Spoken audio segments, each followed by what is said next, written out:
Orang buat kerja. Kita Yufuzah sama kerjanya. Okay, siapa nak tengok saya pergi ronda base camp? Jom Tisha.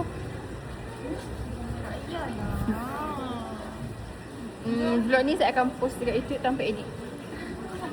Ya je. Ya. Okay, ni Iman.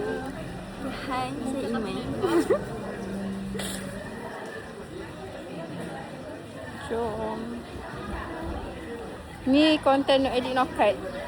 Hari penutup LED. Tisha, jom. Saya post konten no cut no edit.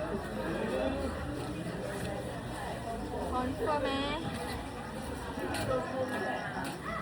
Okay, ni kita punya surau. Tu tempat makan. Masjid lah. Masjid. Saya unit technical. Kita orang dah agak janji. Ya. Okay, ni tengah mengemas. Hello. Ya. Dia potret tapi dia landscape tu ya. Ni konten no cut no edit.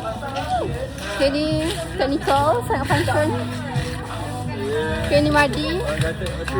Paling function. Okay, ni line. Benda ni? Lain-lain ni aku punya. Madi ni aku punya. Nappy. Okay. Bayar dah. Okay, ni nak kemas base camp. Okay, ni Atin. Susah. Tengok gambar. Siapa free? Baru 1 minit ni. Okay, kita tunjuk barang-barang kita. Okay, ni Aira. Okay, ni barang. Kita orang duduk rumah ni selama 5 hari 4 malam tanpa elektrik. Ayah ada waktu pagi je. Wow. Kena makan. Ni ada dua. Hai.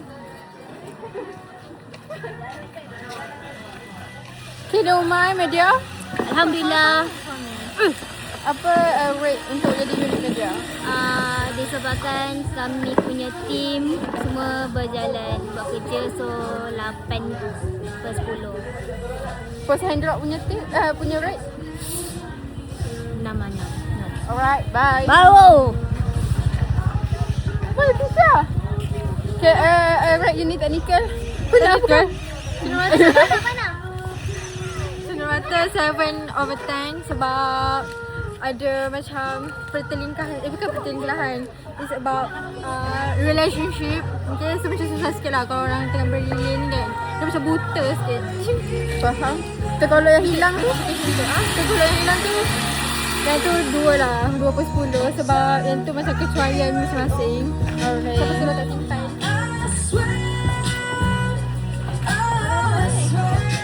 Macam mana? Guys. So, Mari, thanks for the durians. It's really, really delicious, lazat and sedap. Mari, rate unit technical. Ha? Rate unit technical. Technical, I think 11/10. Sebab ada surah. Siap lah. Apa lagi? Apa Fana? Fana unit apa? Sukan dan persembahan. Rate unit sukan. Kenapa? Rate berapa? Jadi unit sukan ni berapa rate? Per dengan 10. 9/10 lah. Kurang 1 sebab kita hari kena buat senam aerobik tu je lah kurang. Lain semua cun. Lepas ni boleh jadi cikgu Zumba. Ya macam. Okay. Ya, bye. Bye. Jom lah gambar. Okay, bye. Okay, nak intro, nak outro. Okay guys, itu je vlog saya kali ni. Bye. See you guys next one. Bye.